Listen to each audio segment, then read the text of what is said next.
Now, in order to become surrendered, we have to follow a path, because it's the mind that has to be surrendered. And the mind is already attached in the world, so we have to follow some path that allows us to transfer our attachment from the world to God.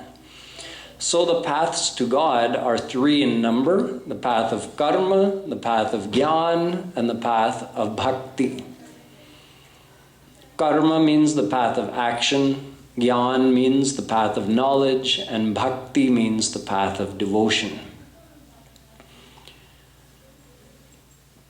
Explaining about these 3, I explained to you that the path of karma becomes karma yoga if bhakti is added, and if not, then just karma alone can only take one to swarg, and swarg is also within maya. So even if you go to swarg, you don't get maya nivritti, dukh nivritti, you don't get supreme happiness by attaining God. So the path of karma is incomplete on its own, but if you add in devotion to God, it becomes karma yoga, which means having the mind attached to God, but physically doing the good karma. In relation to the path of Gyan, I explained to you that there's a very similar situation. The path of Gyan on its own can lead one up to Atma Gyan, which is a very high state. You can say the highest Mayic state, but you're still not free from Maya. You're free from suffering as long as you remain in Samadhi, but as soon as you come out, the whole world is there. So the Atma Jnani also has to surrender to God through Bhakti, otherwise he will fall from his high state. So surrendering through Bhakti makes the Jnani a Gyan Yogi, just like the Karmi becomes a Karma Yogi. So it means that out of the 3 paths, neither Karma or Gyan are complete on their own. They only take you to God realization if you add in Bhakti. So out of the 3 paths, Bhakti is supreme and Bhakti is independent, because it can give you success without depending on any other path like karma or Gyan.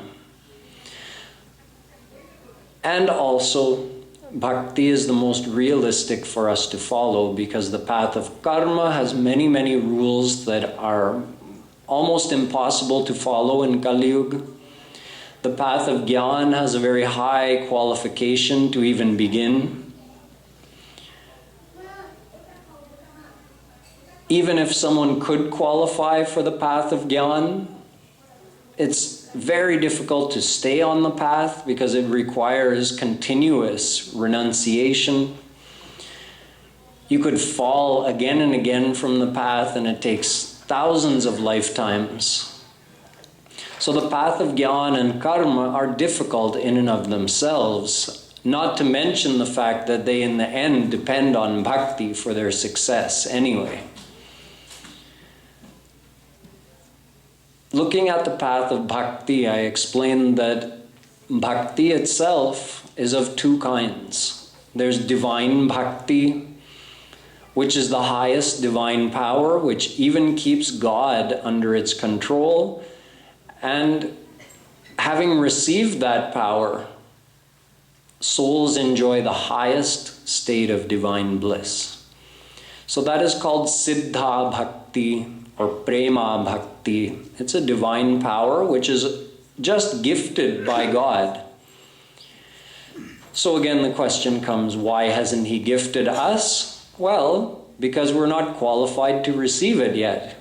The delay isn't from his side, but we have to have a suitable vessel in which to receive it. That's our antahkarana. So our heart or mind has to be purified. And how is it purified? Through the other kind of bhakti, the bhakti you do. One bhakti you receive from God upon complete heart purification, and the other bhakti you have to practice. So that bhakti is called sadhana bhakti. We do not attain divine bhakti because of our sadhana bhakti. That divine bhakti cannot be attained. It's given by God. But to become qualified to receive it, we have to do sadhana bhakti. So the whole reason for doing sadhana bhakti is simply to purify the heart. And the heart is purified by attaching it to God. Very simple. That's what sadhana bhakti does, is it transfers the attachment of your mind from the world to God. The more this goes on happening, the more your mind purifies. So in order for this to be successful, we have to understand what is the proper way of practicing this sadhana bhakti so that it actually purifies our heart. And we found that there are a few conditions mentioned in the scriptures. The first one, which I told you, is very difficult for some people to accept, even though it's easy to understand. That is that on the path of sadhana bhakti, we don't ask God for worldly things. And the reason is that if we're asking God for worldly things, it means that our goal is Maya, not God.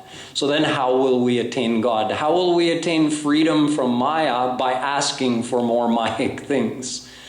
So it means we haven't even understood the goal. And on top of that, it means that our attachment of our mind is in the world. Even if we're praying to God, the thing we're asking for is a worldly thing. So it means that our mind is attached in the world. So that's not real sadhana bhakti if we're just asking God for worldly things. So all of the scriptures we looked at emphasized that we must not ask God for any worldly thing. If we're able to accept this, then we're qualified to really start on the path of bhakti. Without accepting this, we're not even taking the first step on the path. So if we understand that, then we come to the next condition, which I covered in some detail, about bhakti being independent. That we have to realize if we're going to practice sadhana bhakti, that should be the main practice we're doing. It doesn't need to have the overbearing presence of karma or gyan or yoga or any other practice. If you happen to adopt any practice along with bhakti, that practice should be subservient to bhakti. It's just along for the ride. Bhakti is the main thing you're doing, if at all you adopt any other practice. And if not, bhakti on its own is enough to give you the outcome of all other paths. So that is an important condition as well, that bhakti should be independent. Yesterday I explained to you about the personal form of God, how God is both sakhya and nirakar. Although he's omnipresent, yet he also appears on our earth planet. And that is the personal form of God to whom we do devotion.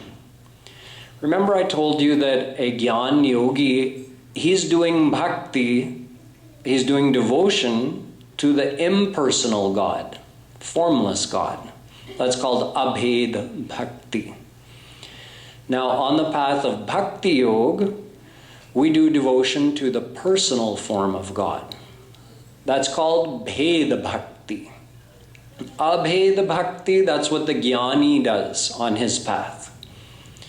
His meditation involves trying to conceive of formless God, which is very, very difficult. To think of a formless thing is very difficult because we're accustomed to thinking of things with form. So that's another reason why Gyan Marg is very difficult. And on Bhakti Marg, we meditate on the personal form of God, any personal form of God. We say Sakar Brahm. And we meditate on our relationship with Him. This is the next condition. Establish a relationship with God. Now this sounds like a very simple thing, but in fact, the whole talk today is just going to be based on understanding this one thing.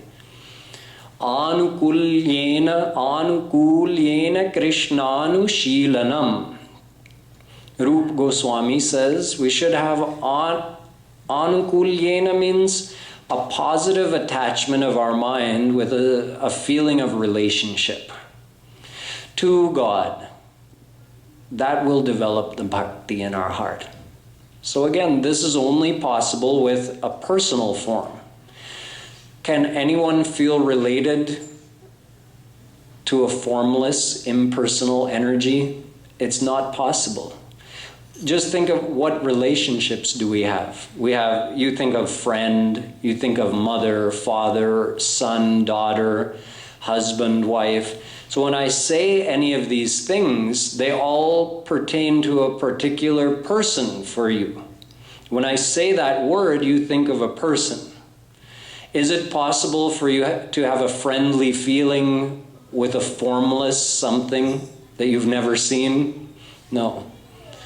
So there's no question of a relationship with God in his impersonal aspect. So this is why I explained to you about the divinity and the eternity of God's personal form in my speech yesterday. And today we're going to understand how to develop a relationship with him in our heart, because that's bhakti, means feeling related to God, having like a loving feeling of affection or affinity for him. So the first thing to keep in mind is that if we want to have a relationship, it's best not to try to develop that relationship with Bhagavan. Now you may say, isn't that what you've been telling us all along we have to do? We have to love God, we have to develop a relationship with him. Then how am I to do that but not have a relationship with Bhagavan? So understand the meaning of the word Bhagavan. Aishwaryasya samagrasya dharmasya yashasa shriya Gyan vairagya yoshchaiva sharnam bhag iti rana bhagavatam. Bhag refers to 6 things in unlimited amount. Aishwarya, which means power, glory. Dharma means righteousness, goodness. Yash means worshipfulness, greatness. Everybody loves him, worships him. Shri means beauty, wealth, opulence in unlimited amount. Gyan, that means knowledge, and vairagya, renunciation and self-complacency. The one who has these 6 things in unlimited amount is called Bhagavan. Van means Vala, Bhagvala. The one who has those 6 things is Bhagavan. And we're going to think of having a relationship with him. But think of who we are and how we think of ourselves as souls before God. Do we have anything that compares to his Bhag? No, not even close. We have not even you can say like a drop of water compared to the ocean. Even that is too big of a comparison. A drop of water is too much in terms of power, knowledge, opulence, beauty. All of those things I mentioned, God has them in unlimited amount, and we have such a tiny amount.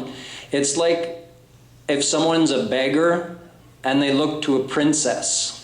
The princess, the daughter of the king of the whole land. Would that beggar ever really seriously consider marrying the princess? No, the beggar would never think it was possible. He would just think, I'll marry another beggar. I'll marry someone of my status. There's no chance I'll get to marry a princess like that. So would that beggar actually start to develop any kinds of feelings of affinity for the princess? No. Similarly, if we think of God in that status as Bhagavan and us as ordinary souls, then truly, why would we ever think God would look towards us? Would God want to be our friend or any kind of relationship like that? What would he get out of such a relationship? So for this reason, saints have said that we have to adopt 5 bhao one of 5 bhao in order to worship God. These 5 bhao are the means of removing his bhag.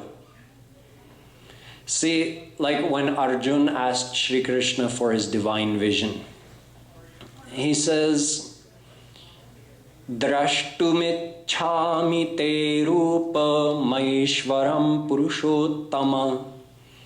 Oh Krishna, I want to see your Aishwarya Roop. In other words, your Bhagwala Roop. I want to see you in your ultimate divine almighty glory, power. I want to see your full divine power. Because he'd been explaining to Arjun throughout the Gita how powerful he was. That he's supreme God. The whole world comes from him and exists in him. So Arjun said, I believe you, but I want to see it with my own eyes. I want to experience it. So Krishna graced him to receive divine eyes. And with his divine eyes, with his divine vision, he actually saw Krishna's total almightiness. And what was his reaction? Nantam na madhyam na punastavadim pashyami vishveshvara vishvarupa. Oh Krishna, you have no beginning, no end, no middle part. You're filling the whole universe. Wherever I look, I only see you. And everywhere I look, you are there and the whole world is there inside of you. So how did that make Arjun feel? He said, Disho na jane na labhe cha sharma prasida devesha jagannivasa. He said, I don't know which way is up and which way is down and which way is left and which way is right, and I'm feeling unsettled. I can't get my bearings. He says, Bhita, Bhita. He's trembling in front of Krishna in this form. So that's Bhagavan. Now love him. It's difficult. So in the end, Arjun said to Shri Krishna that Tadeva me darshaya deva rupam prasida devesha jagannivasa. Krishna, can you please resume your form as my friend, how you were before? I don't want to see this almighty form anymore. It was impressive, but I like you better in your friendly form, as my friend and cousin, Shri Krishna. So, in order to get past this, because this would be all of our reaction. If we think of God, then how will we do bhakti to him? So we have to find a way of overcoming that. And saints say, to overcome it, you adopt one of the 5 bhao. A bhao is a mode or a way of relating yourself to God, which starts removing his bhagavata. He doesn't lose his power, but you can say that it removes the focus on that, on his divine power. So these 5 bhao, or 5 modes of relating to him, are called Shant bhao, dasya bhao, sakhya bhao, vatsalya bhao, and madhurya bhao. From one to the next, they actually go on increasing in closeness. See, Shant bhao, the worldly example of this is if you think of a king and you're a subject of the king. So now there's some relationship there, but it's still a very distant relationship. Closer than that would be dasya bhao, which is servant to master. So the servant of the king has a much closer relationship with the king than just ordinary subjects do. The next one is sakhya bhao. Sakhya bhao means a friend-to-friend relationship. Obviously, closer than servant to master. Beyond that is vatsalya bhao. Vatsalya bhao means like a parent to a child, which is even closer than friend to friend. And the fifth and highest one is madhurya bhao, when it's like priyatam, preyasi and priyatam, beloved to beloved. These 5 bhao have been recommended by saints through the ages, that if you want to really develop a feeling of relationship with God, then adopt one of these 5 bhao. It's also interesting to note that each one is included in the next. So it means that Shant bhao does not include any of the other bhao. It only includes the feelings of subject to king. Dasya bhao, which is a servant to master, that feeling includes the previous one. It includes the feelings of Shant bhao. The next one, sakhya bhao, includes the feelings of friend to friend and servant to master and subject to king. The fourth one, vatsalya bhao, includes all of the previous ones, Shant, dasya, sakhya, and the feelings of vatsalya, parent to child. And madhurya bhao includes all of them together. So in madhurya bhao, that feeling, it includes the feeling of beloved to beloved, parent to child, friend to friend, servant to master, and subject to king. For this reason, it's recommended that people adopt madhurya bhao for 2 reasons. One, it's the closest. Well, I'll give you more examples in a minute, but out of all of those relationships, madhurya bhao is the closest relationship, both in the world and in our devotion to God. And secondly, it gives you the most convenience and freedom, because if you're in Shant bhao, you only have one option. You can only think of God as being the king. If you're in dasya bhao, you have 2 options. Sakhya bhao, you have 3 options. Vatsalya bhao, you have 4 options. But in madhurya bhao, you have access to all of the lower bhao as well. So if you feel like worshipping him with madhurya bhao, you can. If you feel like switching to vatsalya, you can. Switch again to sakhya bhao, you can. You have the freedom to do that. That's not necessarily true in the world.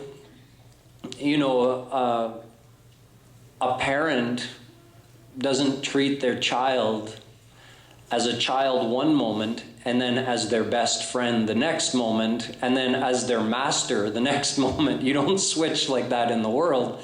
But in our relationship with God, we can. We have that total freedom. That if one minute you're feeling like, oh, I just want to think like I'm his servant and he's my master, you can do that.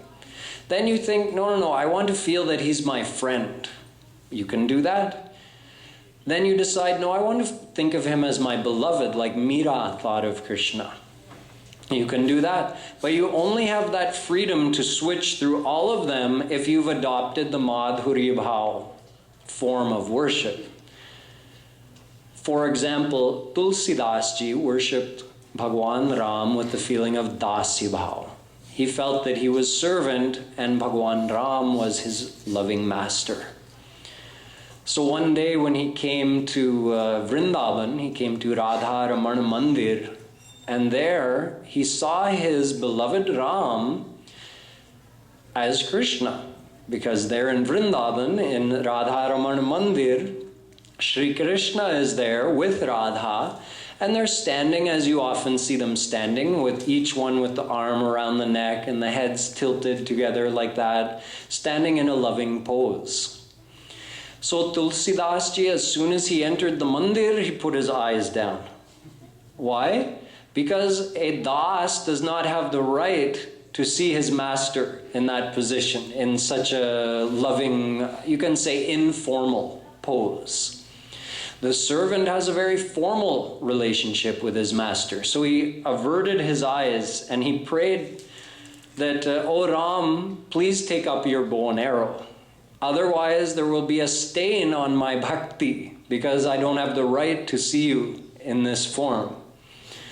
So lose the murali and the morpank and stand straight and take up your bow and arrow so that my bhakti, so that the world doesn't say Tulsidas ji crossed the bounds of his dasya bhao bhakti." So Krishna had to. The flute and morpank disappeared, his crown became straight, he stood straight, and the bow and arrow and quiver all appeared, and Radha ji also stood straight like Sita. So we see that there are differences between these different bhao, and in madhurya bhao you have access to all of the different bhao. Now, Shant bhao, since it's such a distant relationship, servant, not even servant, king to subject, that's too distant. So Rasik saints have said, forget that one too. It's too distant. You want to at least be his das. You want to at least be his servant. So that Shant bhao actually relates to Vaikunt abode, the almighty forms of God. Like, for instance, if someone attains Mahavishnu, they become a saint and they go in the divine world, what would their experience be like? They would see Mahavishnu sitting on his throne. They would be there in the court with everybody else. So they could admire his bhag, basically. They could admire all of that, but they couldn't come close and have any kind of personal interaction. There are no leelas in Vaikunt abode. The saints that go over there don't get to interact in the form of leelas, not like Gwalbals and Gopis. They exist in the divine world, in divine Vrindavan, divine Golok, and there are eternally leelas happening over there. In Ram's abode, Saket abode also, there are eternally leelas happening. But in the almighty abode of Vishnu, Shiva, Durga, these are almighty forms of God. So you can't have loving leelas. You can observe and admire, and don't get me wrong, that would be an experience of unlimited bliss for that bhakt saint. Remember, I told you that the Gyani saint, after liberation, merges into formless God and never experiences the divine bliss because he finished his mind. His antahkaran is gone. So how can the soul without that experience anything? He can't.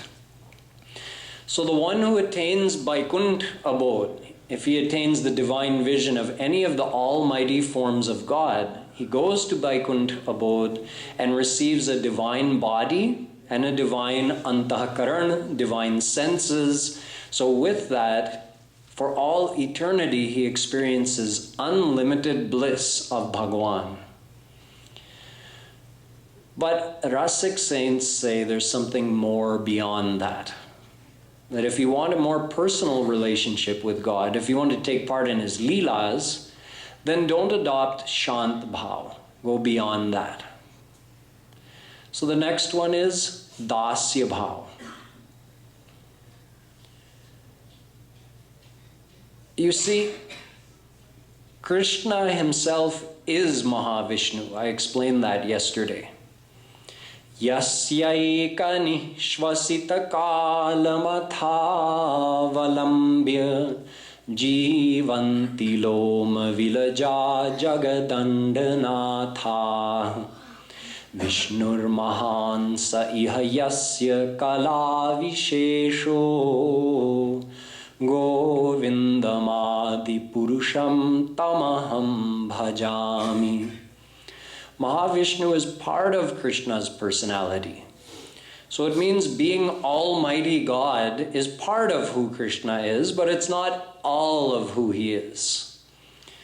For instance, let's say there's a Supreme Court judge. That Supreme Court judge has so much power.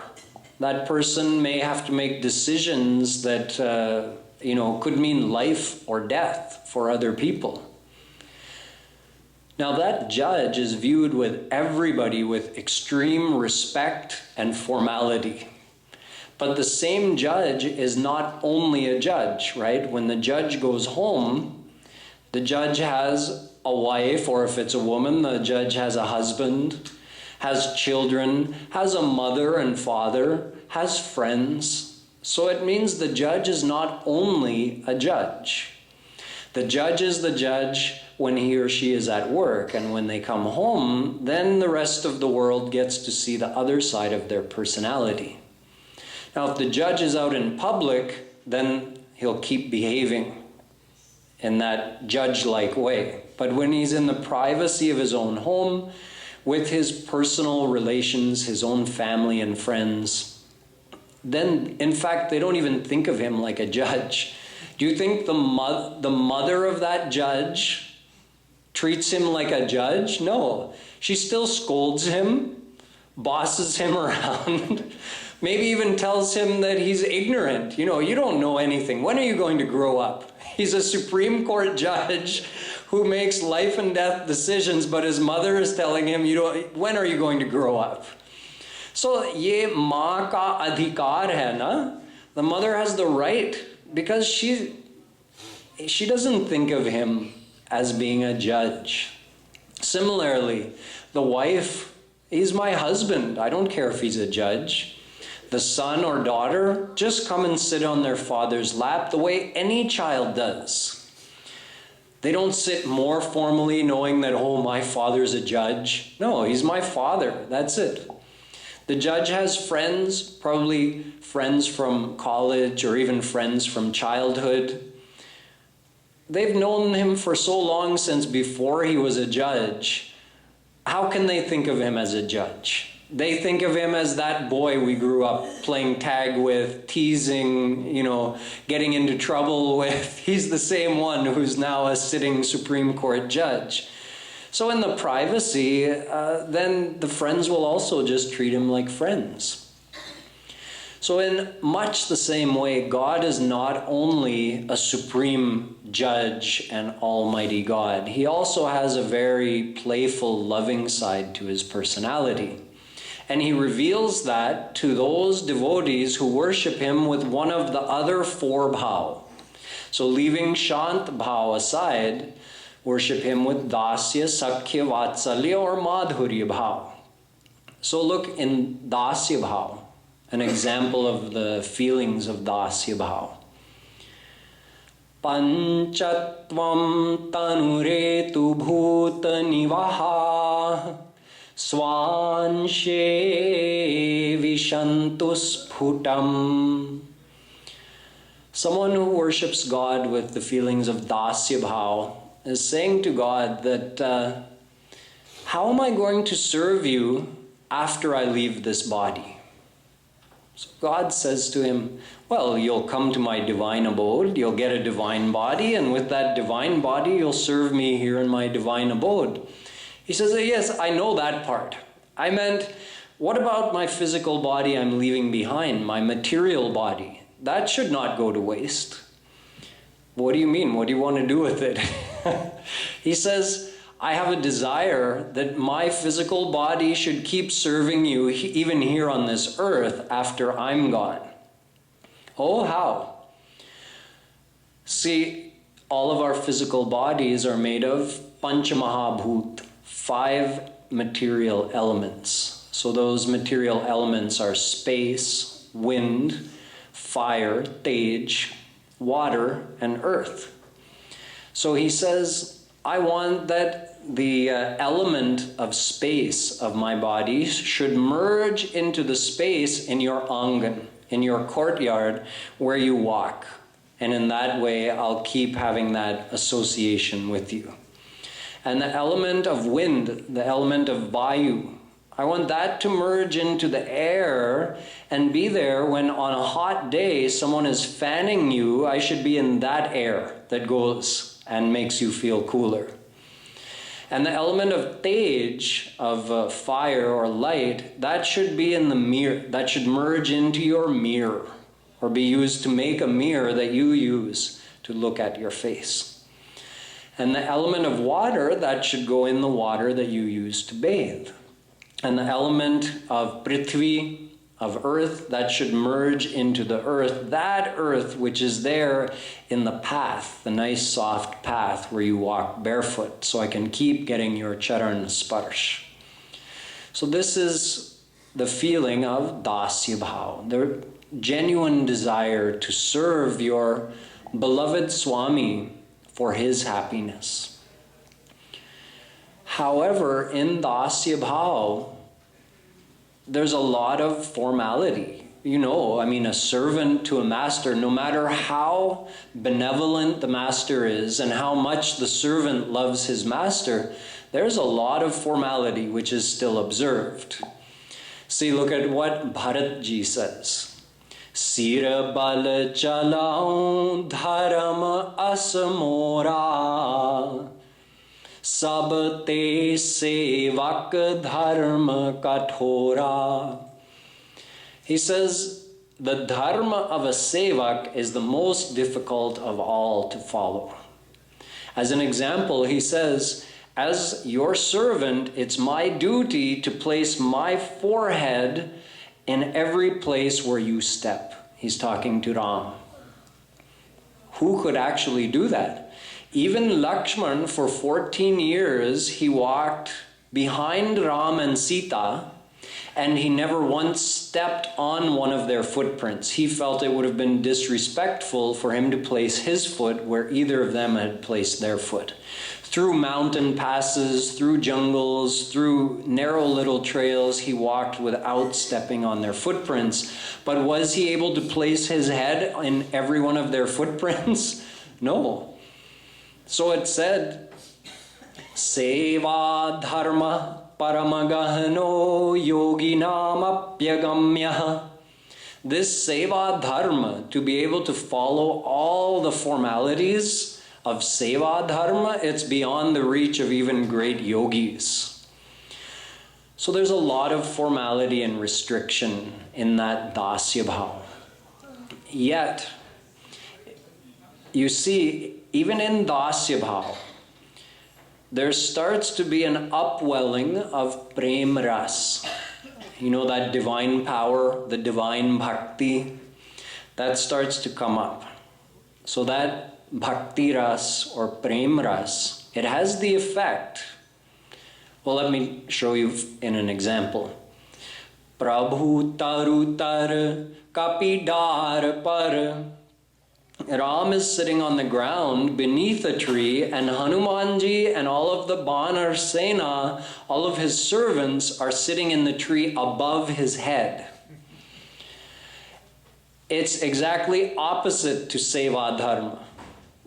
Yet, neither is Ram scolding them, nor does even Hanumanji realize that I shouldn't be sitting higher than my Swami. Why is this happening? It's because, you see, where there's prem, the ability to follow rules starts to fall away. And where there's rules, prem is restricted. So the two limit each other. The more someone feels that prem ras, the more their consciousness of the formalities kind of starts falling away.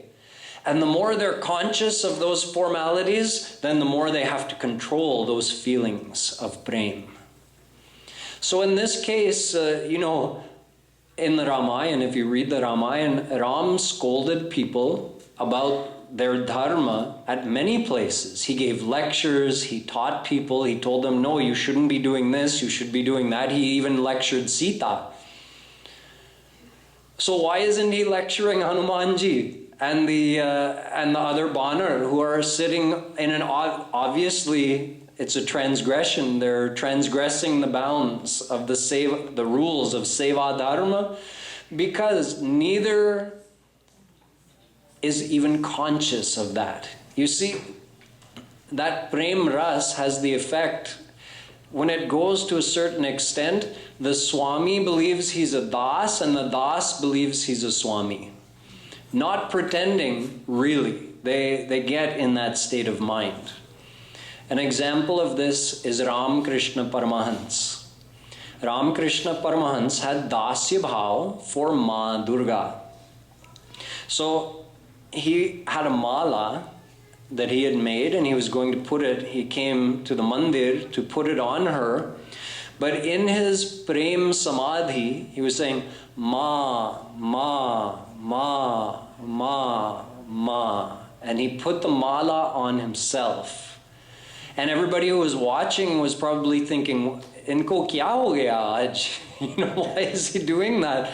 But he's not aware. He actually thought of himself as Ma Durga. It was not an act or something he's trying to do to impress people. He was in that kind of prem samadhi. So Hanumanji is in prem samadhi, Ramji is in prem samadhi. So nobody is aware in that state of all of those rules. See, another example is when Ram went and met Shabari. Shabari was tasting or had tasted all of those beer to make sure that there were no bitter or sour ones, that she only gave the sweetest ones to Ram. And then she fed them to Ram, and Ram accepted them. So now Ram is Maryada Purushottam Brahm. He came here on this earth to show the proper Maryada, the proper how to live according to the Dharma. So Ram, which Dharma is that where you eat someone else's jutha? Which scripture is that Dharma described in? It's not described in any scripture. In fact, it's adharma. Yet he's doing it. Why? For the same reason. Shabari is not thinking of those rules, and he's not thinking of those rules.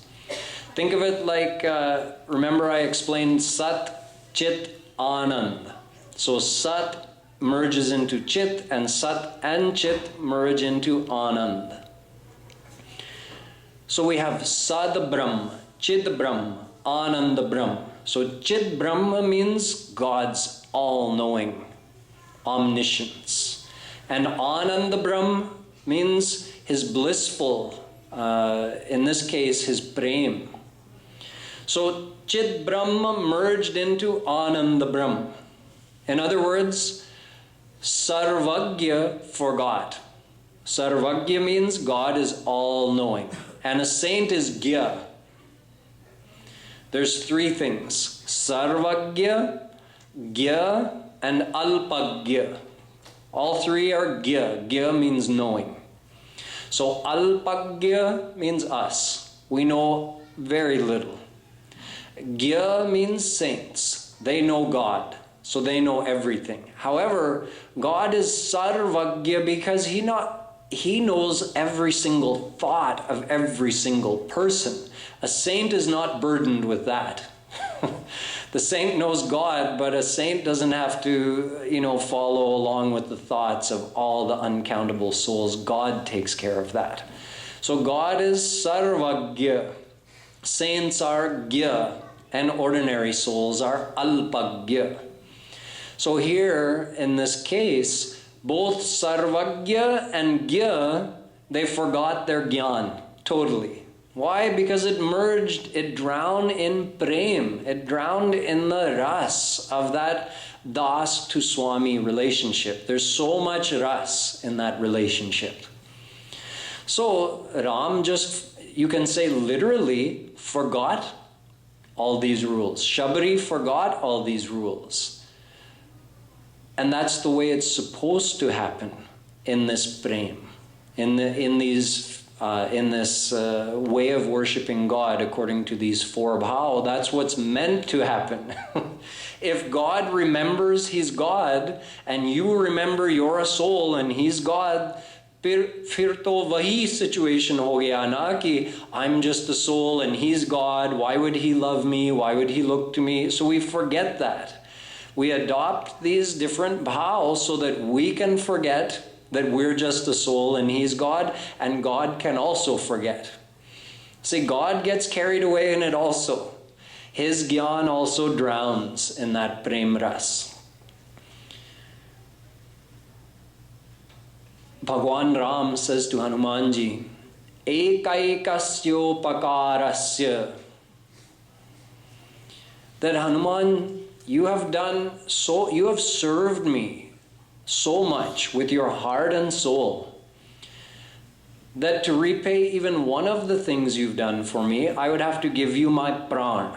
I'd have to give you my life, just to pay back one of those things. But you've done uncountable things. So, rini no vayam. I will just have to remain subservient. I'll have to remain indebted to you forever. Such feelings Bhagwan is expressing for his own devotee. Such is the greatness of dasya bhao. But beyond this, as I said, is sakhya bhao. In sakhya you come even closer to God. Because, imagine there's a king. So as I said, the king's servants are closer to him than his subjects.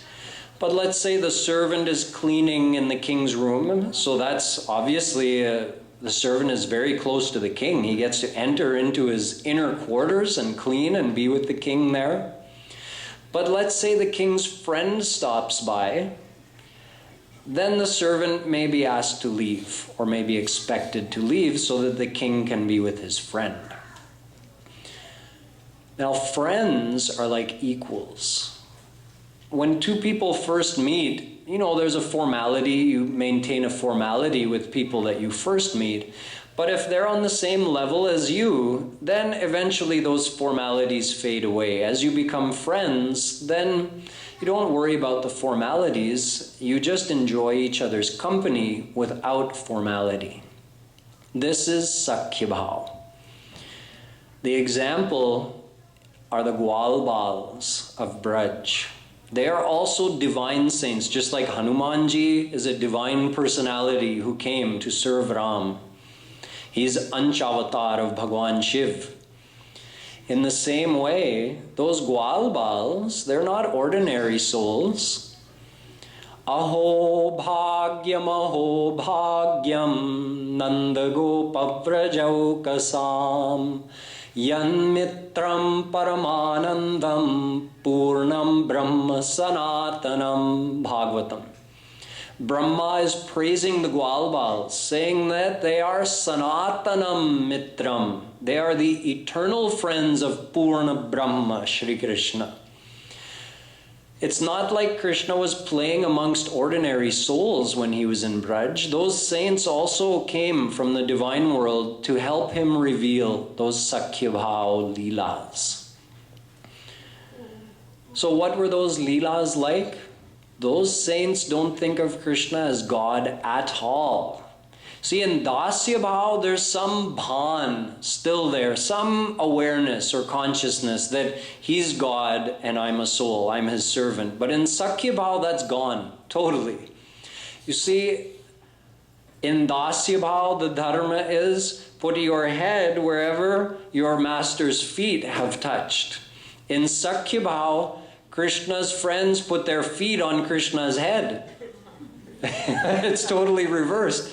When Krishna lost a game, then they jumped on his back and made him like a horse. Giddy up, horsey. We said the loser had to become a horse and the winner got to ride him, right? Well, I won.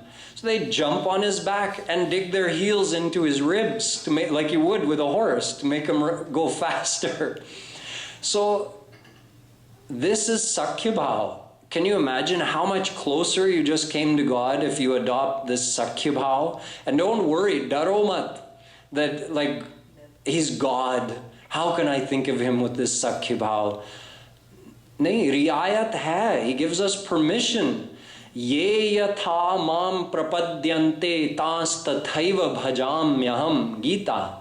However you love me, I'll love you the same way in return. Shri Krishna's promise. So you want him as your sakhya? Love him with those feelings. They truly believed that Krishna was just their equal. They wrestled with him. They played with him. They never called him like, oh Bhagwan Shri Krishna. They never even called him Krishna. They never called him by, just like the friends I grew up with never called me by my proper name. In the town I was in, it was a small town, everybody had nicknames. Everybody knew everybody, and nobody called anybody by their given name that they were named at birth. Similarly, Krishna's friends called him Kanhaiya or Kanua. They had pet names for him. So it shows their closeness. There was no idea in their mind that he's Bhagwan. Like when he lifted Govardhan Hill, he lifted it on the pinky of his left hand. And not even like this, but just on the end, so it was standing on the nail, and he was holding it like that. And there were hundreds of thousands of Brajwasis who came and took shelter under Govardhan. So you know what the Gwalbals did? Do you think they were amazed that, oh, look at our Krishna. How is he so strong? Do you think maybe he's God? They never thought that. They immediately rushed under and pushed with their sticks that they used for cow herding. With all their might, they were pushing and holding it. And then there started to be some conversation amongst the Gwalbals that, look at Kanhaiya. Even in such a dramatic situation, such a crisis, he's being so lazy. He's only putting one finger. If this mountain falls, we'll all be crushed, hundreds of thousands of us. You know how if you have to lift something heavy, everybody grabs on, but there's always one person who just puts their hand and, pretends to be lifting and goes like, oh yes, come on, lift, but they're not actually taking any of the weight. So the Gwalbals are saying, at least if he would put his whole hand and pretend to be holding up the mountain. He's not even pretending, he's just putting his finger like that. So when this is over, we'll give him a hard time about this. So Krishna's hearing this and he feels happy. It's making him happy to hear this. So this is the greatness of sakhya bhao. It brings us so close to God if we adopt this mode of worshipping him. But there are two more bhao beyond this, vatsalya bhao and madhurya bhao, and we'll take up those tomorrow.